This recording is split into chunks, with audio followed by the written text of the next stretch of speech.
Hello and welcome back to Protect Life here at Breaking the Consensus. Tonight we're going to be talking again to Alan Hynes from the Catholic Education Partnership when we're going to talk about the situation with schools and the teaching of gender ideology and the management of students. Anyway, Alan, thanks for joining us again. Could you just briefly tell us what the Catholic Education Partnership is and what you're at? Certainly, yeah. Well, we're a few years in existence now, but we're an umbrella body that was established by the Episcopal Conference and the religious orders to act as an umbrella body for Catholic education in Ireland. In fact, our mandate is just about to be extended to cover the entire island of Ireland. So we speak on behalf of the Catholic education sector to, I suppose, state bodies, the media, other stakeholders within the system.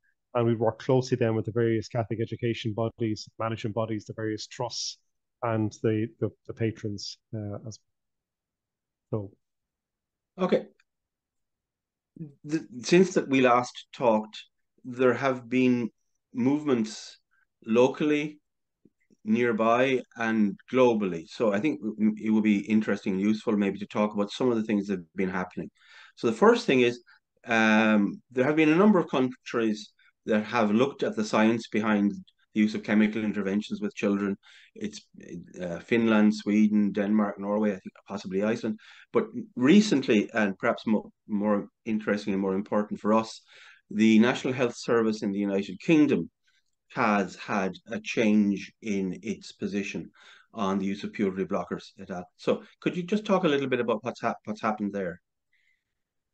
Sure. I mean, in a sense, these developments aren't really recent. What I suppose what's really recent is just that people are having an honest look at the evidence or evidence on which a lot of clinical practice to date was based on in dealing with particularly young people with gender incongruence or gender dysphoria. So, I mean, there's studies going back 2012, 2009, um, looking at the evidential basis for chemical intervention or surgical intervention, or even the affirmative approach, and questioned whether or not there was much evidence to back up these being best practice. And there has always been a kind of two different schools with respect to how to deal with, or how to treat people or how best care for people with gender dysphoria. One of which would have been either affirmation and full kind of, let's say, surgical or, as you said, medical or let's say chemical through pharmaceutical interventions, or another one that would be kind of more wait and see, so kind of stand back, just see to a certain extent if people just or young people just simply develop out of this as part of their just maturing into adults. Indeed, a lot of studies would say about 80% of young people simply transition out of this as part of their normal development. Um, what's really happened recently is, to a certain extent, certain campaigning groups, activists who may not have always included maybe medical expertise, certainly were activist groups, have heavily pushed one particular line. And a lot of health services, including our own HSE, suppose paid a lot of attention to what they were saying. Now, I'll be charitable and say with the best possible intentions, but in any event, they did. Now, what's recently happened is they start to have a closer look at the lack of, I suppose, what's the medical ground for this. And countries, as you mentioned, the Scandinavian countries have changed tack and actually said, hang on a second, let's stop doing this. And let's have a look at what evidence is there. It's very little so far. And can we track changes, have a look at people who've been through these, how are they getting on long term? Let's do studies on that. So just generally kind of let's take a pause.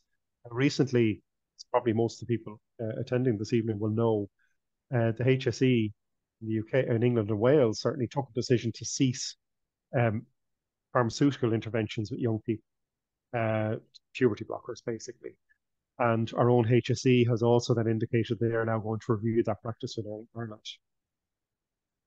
So the medical ground of this was always uncertain. It was always shifting to a certain extent. It's just happened recently as more countries, in a sense, are actually being honest about that medical uncertainty. And I think it's important as finally it stops being more of an activist thing and shifts more towards it actually grounded in proper medical and clinical practice. So as I understand it, and you can correct me here because I don't want to mischaracterize the position. The idea behind puberty blockers were that children who are suffering from gender incongruence and gender dysphoria, but were prepubescent, the idea was that they would be given these drugs, which were it's I don't know what the phrase is in chemicals, off-brand. That's it. This is not what these drugs were developed for.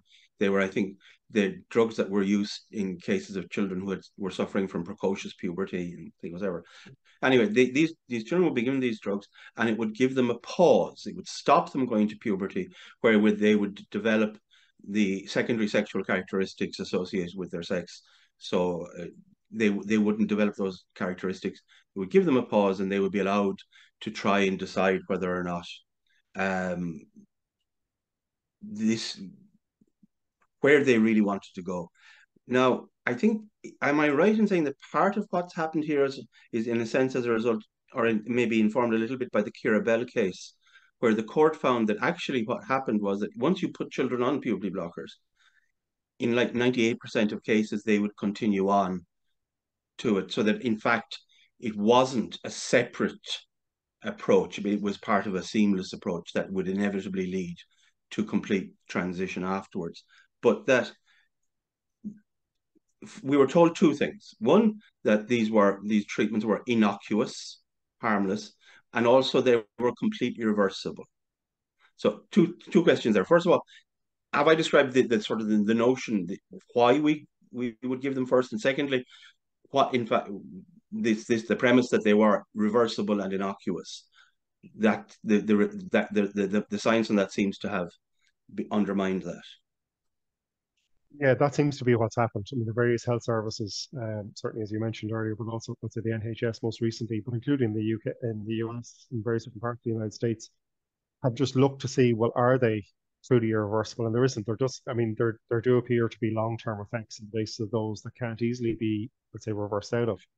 And the question, even in terms of particularly children at the age, prepubescent children obviously are quite young. So what is their capacity to actually understand the decision they're making in terms of the long-term consequences? Typically young children can't conceive, let's say, if infertility becomes a thing. Like, what does that actually mean for the entirety of their lives? So it came down to a few things: the proper capacity of a young person to actually consent to these treatments, in terms of knowing and fully understanding what the implications were. But as I said, also just this idea that, well, if it was the wrong decision, it's easy to we just stop giving puberty blockers and everything. For instance, we'll just revert to normal. That's not. There do seem to be long-term effects. And as you say, the other thing is certainly that it starts a chain of treatments that ultimately ends in one way. And we're increasingly getting, I suppose, now they're still very small in numbers, but people coming forward who detransitioned or wish to detransition out, and they found they can't entirely. And it's obviously a very distressing situation that they've ended up in. Um, so, I think what was said typically was that unless we give this treatment, it has worse outcomes afterwards. So that also is being, as in there's typically, say, severe mental health difficulties, including maybe suicidal ideology, would be a result if you allow the child to develop normally through puberty. So that appears to be questioned. You know, that appears to be questioned as well in terms of like, what's the evidential basis for the negative outcomes if you allow that to happen? That also it just seems an awful lot of this was not actually informed by a proper evidential base. And that's where a lot of health services have finally faced up to that. I mean, one of the interesting things, I suppose, again, nationally or internationally, was WPATH, which is the World Professional Association in Transgender Health. Now, despite its title being professional, it did include an awful lot of medical experts, but it also included an awful lot of activists. Now, it's an international organization. Until a couple of days ago, it had advice on the treatment of young people up on its website. And it was taken as being the expert body in the world. Our own present government, in its program for government, had actually signed up to make the HSE and its gender unit fully compliant with WPATH. They'd be signed up to that.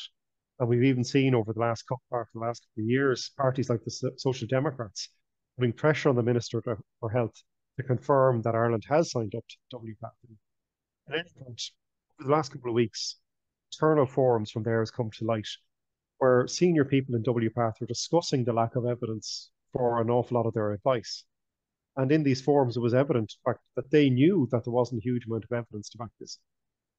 And I mean, when you get the Guardian newspaper in the United Kingdom, which is a very liberal, progressive newspaper, actually putting up an article with the headline, why disturbing leaks from US gender group WPATH ring alarm bells in the NHS.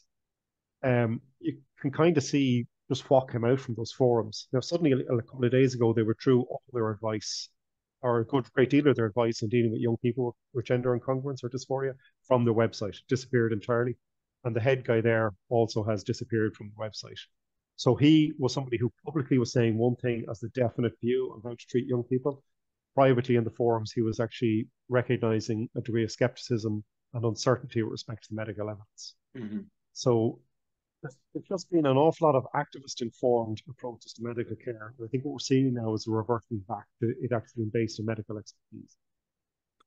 There was also, I don't know if you saw this or you managed to read it, but there was a report which came out from Finland, which was one of the largest studies done, because one of the rather unfortunate rhetorical devices that has been used by people on one side of this discourse has been to say to parents, well, you can choose. You can have a dead child or a trans child, because the belief was that if you refused to go along the path of affirmation, that this led to such psychic trauma that children were not just manifesting suicidal ideation, but were actually higher levels of suicidality. And the Finnish study, as far as it shows, and it's the longest and largest of its kind, although, as you said before, we're still dealing not with huge numbers because it's a fairly recent phenomenon in large scale, suggests that this simply isn't true. Many of these health services have taken an honest look at this and come back with broadly similar conclusions. So, I mean, that you'll find something similar to that in the CAS report from the UK. And similarly, this time last year, Norwegian Healthcare Investigation Board, UKOM, an independent agency that oversees the health system in Norway, produced a report on all this. And I'll just quote, evidence on the appropriate management of children and young people with gender incongruence and dysphoria is inconclusive, both nationally and internationally. Now, what was also interesting there was they just talked about the public debate on treatments in this area were unnuanced and highly polarizing. And that those who entered into the debate, even just on purely medical grounds, risk being labelled in public as phobic, prejudiced, hostile, or reactionary. And that this impacted both on young people seeking treatment, but also on the ability of medical professionals to establish clinical best practice in treating young people with this. And this might be relevant for Ireland, but there is a body in Norway that also oversees free speech. And that UCOM report from the Norwegian Health Oversight quotes from that as well in terms of how proper, honest debate on this, even amongst medical personnel, was effectively suppressed by aspects of reaction through media or activist reaction on this. And they'd include in that, by the way, let's say right or left wing reactions to this effectively suppressed for debate amongst medical personnel, and that this oversight body for freedom of speech in Norway noted this with some, as being a serious negative. And that's where I think we need to move to honest debates. And that doesn't mean, by the way, this is going to land perfectly with, the views of yourself and myself or everybody on this webinar tonight. But what I think is important is we're shifting back now towards where medical professionals will start looking at this honestly, recognizing the lack of evidence, and then attempting to establish clinical practice, not on the basis of the desire of activists, on ideological grounds, but on the basis of evidence, long-term evidence, looking at these effects over long term. And I think that's significant. But these conclusions, I suppose every country, you're right, Finland as well, that have looked at this come to very similar conclusions on this. Our own HSE has started to pull back this. There was a certain amount of engagement between the group GenSpect, I think, and the HSE on the HSE's position, and that has seen something of a change in the HSE. What's happening there? They have to know so previously the HSE is obviously, people probably be familiar with the resource called Busybodies. So it's produced by the HSE for use in schools and for use with young people, and there's accompanying videos and everything else. They had a section on gender identity that was obviously quite informed by, I suppose, what activist groups were looking for. Now, they changed that. The edit is, there's no real hullabaloo about the edit, but GenSpec did manage to actually get them to concede certain points, and they have pulled back from a radical view. So it's de-radicalized to a certain extent. So there might be things there that people would take question with. But again, there's a far more precautionary approach Hmm. contained in busybodies, which I think, if we could use that phrase, that's probably where we're seeing health services move to, is a more precautionary approach to laws. First, do no harm, very ancient principle in medicine. Hmm. Moving back towards a wait and see approach to this. So we've seen in busybodies pull back from something like that. GenSpec, interestingly, did in their FOIs, I think it cost a good deal of effort and money. They noted that initially earlier drafts of busybodies were informed by medical expertise and scientific facts. There were substantial changes made after engagement with activist groups like Belong to and Tenley. And again, I suppose they queried why wasn't this just simply left with medical and scientific expertise. Now, I suppose Hmm. GenSpec and Pearson have been successful or partially successful in reverse or in bringing it back to being grounded properly in medical science, and that's where the edit has gone on that. So, as I said, slowly but surely, I think there's some state bodies, including our own, are starting to pull back. So has there been any change consequently on the foot of the HSE or anything else? Has there been any change or evolution in the curriculum? Well, so the only part of the curriculum that was updated recently is still the junior cycle, SPHE, sorry, social personal health education, as part of the junior cycle. So that's first, second, and third year in Mm-hmm. post-primary school and secondary schools. Um, it was implemented last September. Now, when the draft of that came out in, just to get my years in my head right here, in the autumn of 2022, it was quite radical with respect to gender identity. Between that and the final draft that the minister signed off in May, a lot of that radical material was stripped out. Now, there's still a certain amount of it there, but it Mm-hmm. was interesting that they de-radicalized a certain thing. Now, we had a problem because textbook companies ran ahead and printed books, and other groups have provided resources that actually go far beyond what is provided for the spec. And we certainly have an issue with schools that maybe, without fully reviewing the materials, brought these materials into schools, and certainly the NCCA themselves probably undoubtedly have an issue as well that the companies went beyond the specification provided for by the state body. When it came to the senior cycle draft that we saw recently, which is still awaiting, we haven't yet seen the final draft, Mm-hmm. but it too uh, wasn't really approach the topic in any great detail. It largely just seems to kind of treat it as something that's been dealt with at junior cycle level, Okay. senior cycle level. But I will say, Michael, those changes came on the back of huge parental response. And not just those changes, there was other changes to the SPHE. Over 4,000 parents engaged with the NCCA on the junior cycle. And sometimes the feeling can be, well, what, they don't listen to us, whatever else. It does have an effect. And parents engaging with that, I would never like people to feel that they're helpless or powerless. There is weight in numbers. Um, in fairness, groups like the Catholic Secondary School Parents Association, which there's been a lot of difficulty with parent associations at post-primary, the state apparatus around this kind of collapsed to a certain extent. The CSSPA, who with very little resources, on the senior cycle one have done good work as well in terms of assisting parents, but also collecting responses. So they have visibility on what was submitted to the NCCA on the senior cycle side. These do have an effect. The NCCA do pay attention to them because parents do have rights on all this, and the parental view is very important on this, legally and morally. And then when it came to the primary cycle, there's actually no mention of gender identity at all in the draft primary SPHE curriculum. I can tell you a couple of years ago, we had TDs standing up in the Dáil that were demanding objective sex education acts to be passed. There's two of them languishing somewhere in their legislative process that would have imposed a very radical sex ed program on all schools by Mm-hmm. force of law. Some politicians also wish to overrule parents' right to withdraw their children from these classes. So these bills were very radical. But they're still there. Government never opposed them. They just never advanced them. But we've Sure. gone from that in a few years now to simply no mention of the top primary level. And again, a lot of Um, that is in response to parental feedback. So I'd encourage parents, like, keep your feedback on these submissions. And currently submissions are open. You go to the NCCA's website, there is a submission process on SPHE and all other aspects of the primary curriculum. And I'd really encourage parents to engage with us. But look at what's been proposed and make your views known.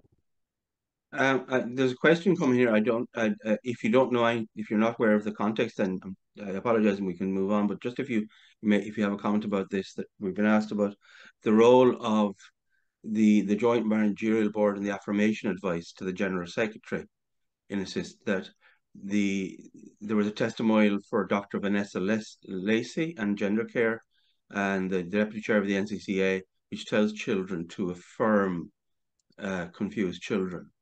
Are you aware of that? I'm not aware of it, no, I'll be honest with you. But look, the JMB, the Joint Managerial Board, certainly has been engaging on these issues alongside us. I'm not aware, I'll be honest with you. To a certain extent, we've been remiss in the Catholic education sector in not producing our own resources. Now, we have resources produced for primary, pilot project out there, post-primary junior cycle, and we're in the middle of creating our own resources senior cycle. We've also been remiss in providing guidance to our schools on these matters. And I'm working with all the Catholic education, well, with representatives from across the Catholic education bodies and people from Northern Ireland, the education bodies there as well, to come up with a suite of guidance for schools. So the two different things: one, what's in the curriculum, which we're going to address by providing our own materials, and then working with our schools to make sure they're engaging with those materials, but also then to actually start to give advice to schools from a Catholic perspective on how to meet the needs of children with it. So I appreciate there might have been, whatever the question referred to there, guidance given by something like gender care or whatever else, but that that will not be the guidance that we'll be recommending for our schools. And there's no official state sanction for that. In fact, this is a very important thing, just as any teachers or principals listening this evening. I would ask them to observe the state has put nothing on the table in this. They've left the space for advice to be given to schools entirely to activist groups. And I've made this observation to principals. And if in future, for instance, a child where the advice was followed and the child comes back to seek legal action against a number of people, and our defence is, well, belong to or 10I advised us to go down this route, the court will rightfully ask, well, where was the advice in the Department of Education, the Department of Health, or the HSE, or whatever? There's none. We don't have official guidance for schools on the table from the state. They haven't taken any risk on this in terms of how schools approach these issues. They've stood back and funded NGOs to provide that advice.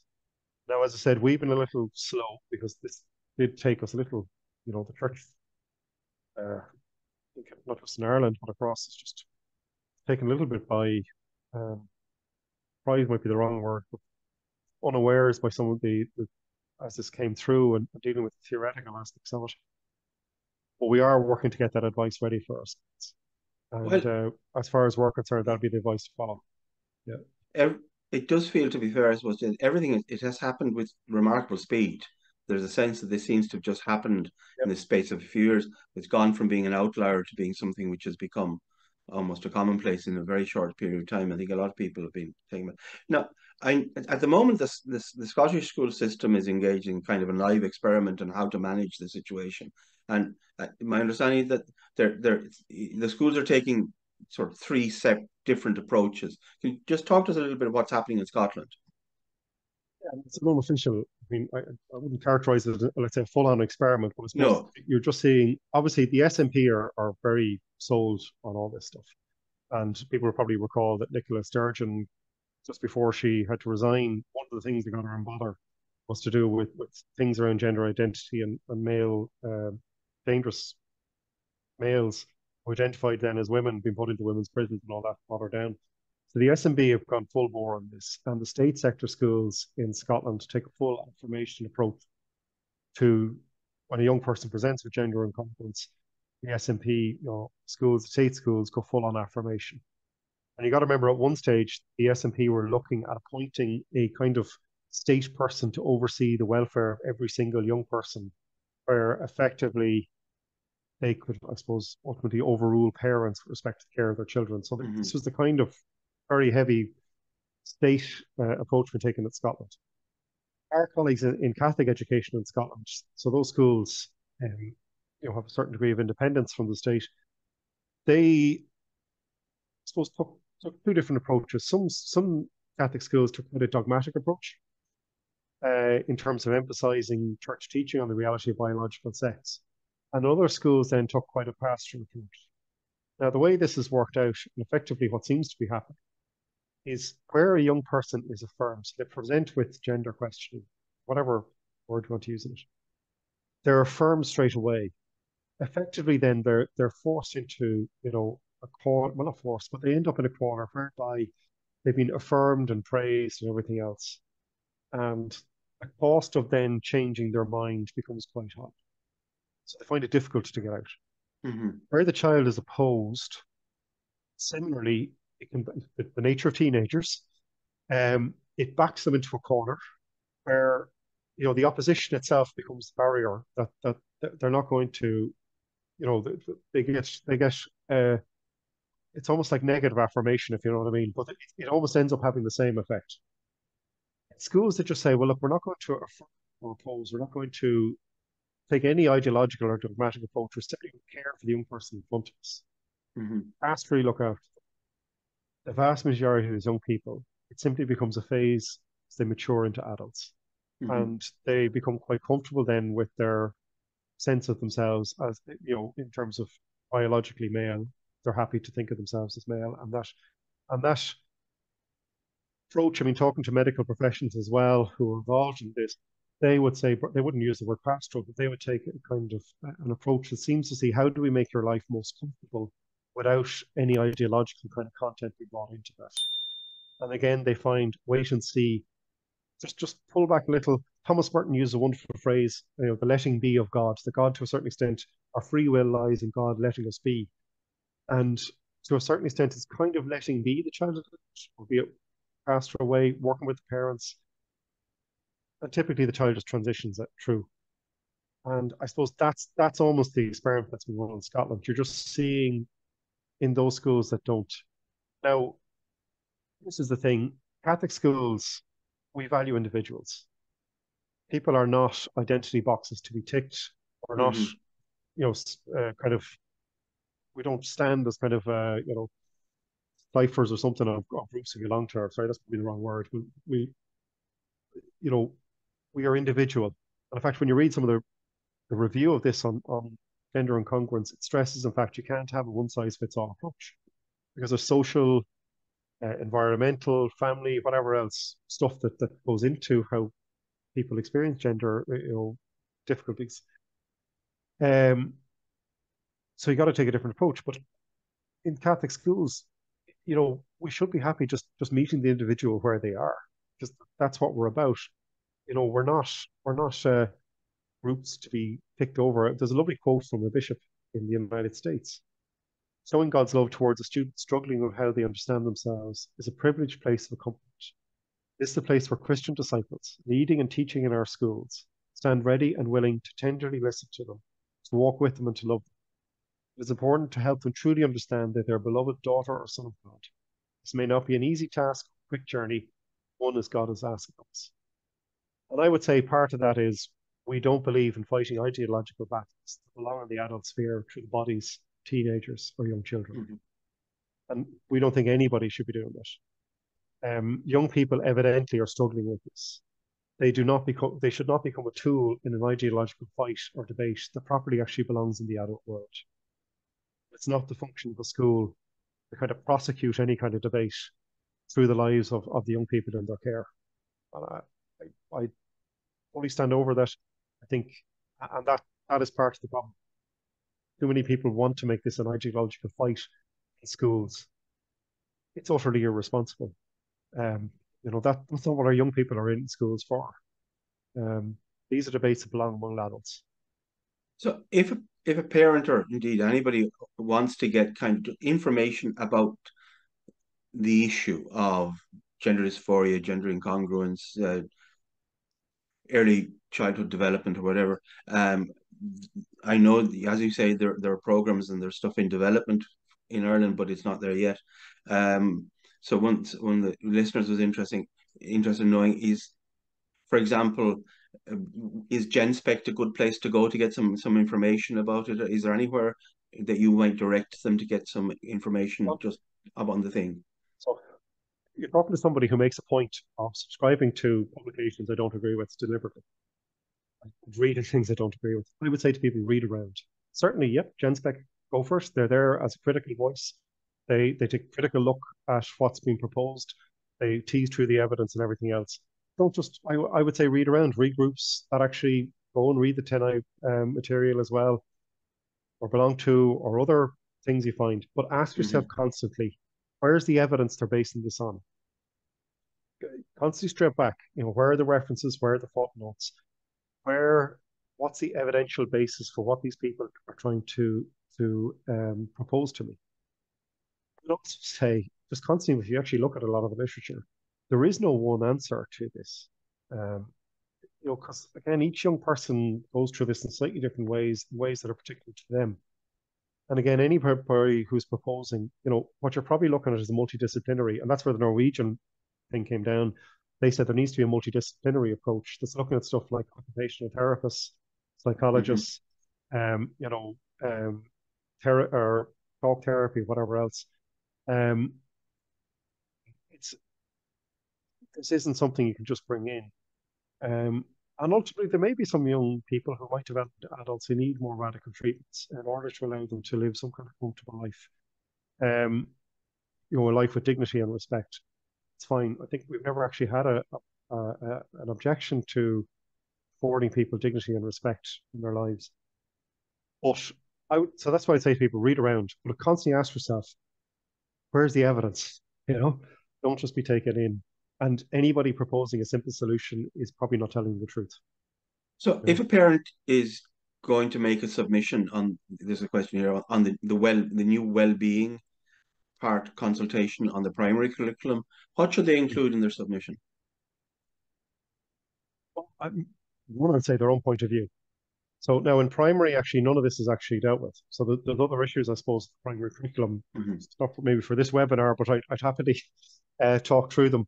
But on the RSE side, I would just say maybe, I suppose one significant change is just to do with puberty has been dealt with earlier in fourth and or third and fourth rather than fifth and sixth. I think possible though, even just even though it's not there, I would say if parents made in their submission that, what do they not, we don't see it there and we absolutely don't want it included. Um, and I think the NCCA has made the right decision here. I don't think this is an appropriate thing to introduce to primary school children. And I think the parents would be right to write in and just actually affirm that's the right choice, that this isn't a matter, and, say to the Hmm. NCCA, you've made the right choice here. I think that would be important because you can imagine that certain groups who are very lively on this issue are probably lobbying the NCCA right now to put it back in or to include it. So I think it's Now, important that the country voice is heard. this is a question I know you've been asked before, and it's one that constantly comes up. We'll put this in two parts. There, shall we say, children or students in the school, but also on the other side, which is maybe a less common question on teachers. So, what are the practical steps a parent can take with regard to the school that their children is attending, say within a diocese, to lobby for what their values are in respect of the schools of the SPHE? What are the rights of the parents? Okay. So first thing, particularly RSE, it's in the Education Act. Anything to do with that, there's two conditions the school must teach that under. So one, it must be in accordance with the school's characteristic spirit or ethos. So in Catholic schools, it's the Catholic ethos. And it must be done in consultation with parents. So that's a legal obligation in schools. And any time a school changes its approach to RSE, it must engage in a consultation process with parents in that. Now, typically, that consultation process will also include staff, and in secondary schools, they'll often take the views of students into account as well. But the only people named in the act are parents. Okay, so that's That's the first thing. So what a school should do is just ask to see the RSE policy of the school. Check if it's up to date. When was it last reviewed? When was it last issued? And check, does it actually detail what resources are going to be used by the school? Mm-hmm. As I said, the minister delayed the approval of the SPHE at junior cycle so late last year that there was just a scramble. And a lot of schools just had to do something. They didn't have much time. And some materials were brought into the school. A lot of them now are revising what they're going to do next year. I'd say to people, just remember schools are trying to deal with these changes at the same time as well without uh, at very short notice. The minister seemed to prioritize just getting them politically out there as opposed to doing it in a way that schools properly integrated in. So the minister left no time for consultation to take place.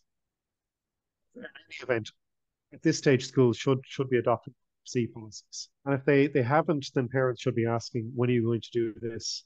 I know there's a new spec. I'd expect to see, and if it doesn't detail what resources have been used, I would ask for what resources are being used, Mm-hmm. should be included in the policy.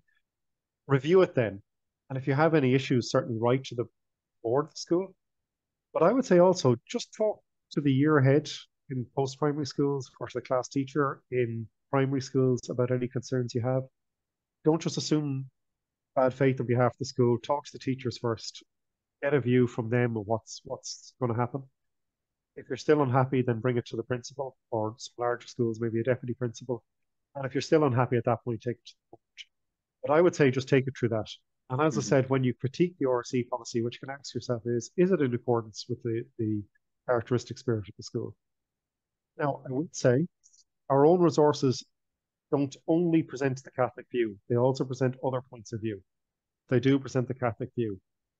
And the reason for that, pedagogically, we thought young people know the country view anyway. And we'd much rather engage them with those ideas and let them debate them through rather than ignore it and leave the detail of that debate to others, TikTok, Snapchat, whatever. Um, we'd rather be addressed in the open and have some Mm-hmm. dialogue in schools around it. So that's a pedagogical judgment that we made with respect to those resources. So they're not a Catholic only resource. We do present other points of view, but it is so that young people engage in those within a classroom rather than just privately online. God knows there's enough influence coming through all those little devices everybody's walking around with. That's where parents should start. What resources are being used? Um, talk to the teachers about any concerns you might have in the first instance. Do assume sometimes schools may have just got in the resource in a blind hurry. Fairness to them, it was the minister who landed them in that situation. They may not be aware. I know some schools have come to me saying, "Oh, we have this thing in. We didn't realize what was in it. We're not going to be using it next year," and they're just trying to deal with stuff with parents on the back of that. Mm-hmm. So it's not bad faith. Sometimes it's really just circumstance. Um, but parents should be assertive. You have every right to be. Um, so I take it there. And if you're still unhappy at school level, then you can reach out to the patron trustee, and you'll always find details of who they are on the school's website. So you say reach out to the patrons, the trustees. So at that level, we're talking about would it be the diocese? I mean, Well, typically, yeah. is there any kind of diocesan engagement on this, diocesan inspection of schools or what? Um, well, yeah, no, the Dawson advisors, the primary, post-primary, do go around and have a look at these kind of things. But it's, again, I have to say, it's we need to support our DAs better. We need to support our schools better. At primary level, the bishops are the patrons. The local bishop is the patron of the school. There's only a small number of Dawson colleges that are under the patronage of the local bishop. Most post-primary schools, Catholic post-primary schools, are under the trusteeship of bodies like Kesht, Michaela, the Everett Rice Mm-hmm. Schools Trust, Preservation Brothers, and so on. And then there's obviously other schools under different types of trustee, but you'll always find the details on the website of the school. And in last resort, it's always detailed on the admissions policy of the school. You'll find the trust body. And So each of those trusts it, are contactable. I would not start with the trust or patron, though. It should always yeah. escalate. And ideally, it doesn't escalate. But I would start with the year ahead, start with the teacher. Assume good faith. Don't assume. I would say to schools, they need to be open. There's an obligation on schools to be open about what they're doing. And, So if you're they this, we're need to talking be about open with parents. parents about that. Sorry, we're Yeah. talking about parents here. What, what, if any, are the rights? Well, maybe rights is a big word for it, but if we're talking about teachers, either somebody who is going into is new and going into the teaching profession and is uncomfortable at the idea of teaching in a certain kind of way or teaching certain kinds of values, or teachers who are already in schools. What's the position there? Well, for teachers, when they're um, applying to a school for a job, um, one of the conditions when they actually sign their contract of employment or accept the letter of offer is that they accept the policies and procedures of the school. And that includes RSE policy or policies around RE or whatever else. In Catholic schools, teachers also accept, as part of being employed, that they're being employed in a Catholic school will be expected to uphold the ethos. And certainly in primary schools, as explicit, they'll be expected to teach religious education. So they become terms and conditions of their employment. If they have a difficulty with conscience, really, that's the point where if they see something in a policy that they're not going to be able to live with, well, then they really shouldn't apply for or accept a job in that school. And it's important that people take that seriously. Um, you know, because you're signing up to something that effectively is going to be your terms and conditions of employment. So Hmm. you need to be clear on what it is you're signing up to. So it's really what's in, because the contract is what lays out their rights are, but that's really important. Just be aware of what you're signing up for. And if you don't like something that's in there, and certainly once they are employed, again, any policy changes will the normal course of things be brought to staff for feedback on. Particularly any teachers teaching subject-specific stuff at post-primary, so be consulted on any changes to any policy that affect what they're teaching. So and that would include RSE. So they will have an input into that consultation process as well. And again, that's really always the opportunity to make your views heard. All Catholic schools, again, in accordance with the Education Act, are expected to uphold the ethos of the school, particularly with respect to RE or RSE. There is an obligation to teach those in accordance with the characteristic spirit of the school. Now, Okay. that's the determination on that is made by the patron or trustee of the school. Basically defines detail what that is, and judgments on that will be reverted from the school back to the patron or trustee for clarification. Because again, under the Education Act, they're accountable to the patron or trustee for how they uphold the ethos. So, Listen, Alan, I'm aware of the time. We've gone a little bit more than we had said. I'd like to thank you for joining us. I suspect that this is not the last time we will be talking. This is an evolving and changing subject. It's something that people care a lot about. So hopefully we'll be back again, and I'm sure we'll have more questions. But tonight, I'd like to thank Alan Hynes. Before we go, I'd like to invite you out there. You can see the subscribe button. If you click on that, any new information, any new product, any new videos or podcasts that we do, will you'll be told about them. The donate button is there as well. If you could click on that, we can promise that we'll do our best. Whatever you can give, if you can give anything, will be used to defend those values that we share. But for tonight, thank you for joining us. And Alan, thank you again. thank you, Michael.